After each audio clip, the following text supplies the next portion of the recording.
Do polufinala slede nam još 2 kruga, od kojih će još po 2 takmičara sa najmanjim brojem bodova napustiti takmičenje. Dakle, do polufinala takmičenje napušta još njih 4. To znači da ćemo u polufinalu imati 6 kandidata koji će nastupati sa pjesmama koje je producirao IDJ.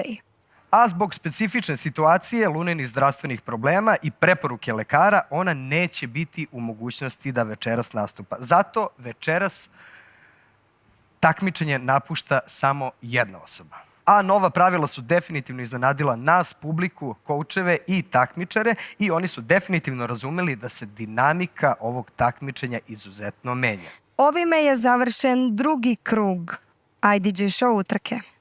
No, kao što smo rekli, puno iznenađenja i promjena. Vrijeme je da Resetujemo bodove!